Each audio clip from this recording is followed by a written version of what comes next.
waxaan rabaa inaan idin sheego si kooban gurmadka fatahaadu wuxuu ahaa 3 phase phase-kii koobaad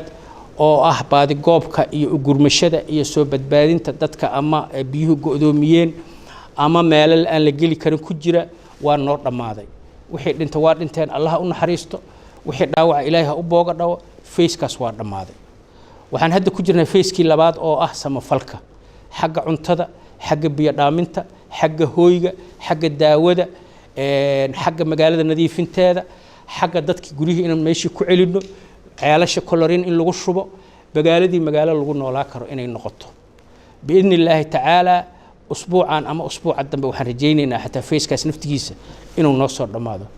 kadibna waxaan bilaabi doonaa phase-ka saddexaad oo ah dib u kabashada oo aan markaan dhinac walba ka fiirinay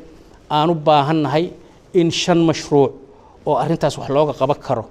in la fuliyo koow airportka waxa soo dhibaataha ay ka dhaceen maadaama magaaladu muxuu ahay magaalo mataqaana dhinac ka go'doona ay tahay meesha kaliya oo samafal looga sameey kana horta ay tahay airportka iyo halkaas jidoo noo furan airportka in laga shaqeeyo waa mashruuca noogu koobaad deeq bixiyaal fara badan iyo dawladda iyo mataqaanaan aadan ogala hadalnay rajo fiican waa kaleenahay midda labaad waa in muxuu ahay fatahaada naftigeeda webiga howl laga qabto biyo xireenkaas la sameeyo magaalada biyaha laga leexiyo tan saddexaad waxa waaye magaaladu waxaan hadda cabsi ka qabnaa oo Ilaahay ha naga badbaadiyo dadaalna aan ugu jirnaa xagga biyaha in mataqaanaa cudurrada mataqaanaa shubanka iyo inay bilowdaan magaaladu waxay u baahan tahay biyo gelin in la sameeyo dhamaanteed biyo gelin in loo sameeyo mashruucaas mashruuca saddexaad waaye mashruuca afraad waxa waaye jidadka oo muxuu ahay ii sheeg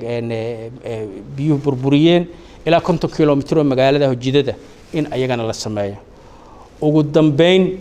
biyihii beledweyne ka soo fatahay oo soo dhaafay waxay hadda rafaad ku hayaan dhul beereedka u dhaxeeya beledweyne buulo burte haddana waa soo qaadeen dhul beereedka u dhaxeeya jowhar meesha la yiraahdo jalalaqsi iyo buulo burte noloshii dadka oo beeraha ku tiirsaneed iyo magaalooyinkaas kaleeto ilaa balcad ilaa mahadaay runtii mataqaana dadka noloshooda ayaan cabsi ka qabnaa xilliga soo socdo deerta 5taas arrimood ayaa noo qorsheysan inaan wax ka qabanno biidnillaahi tacaala goodwill fara badan iyo dareen fara badan oo fiican arintaas waa kala kulanay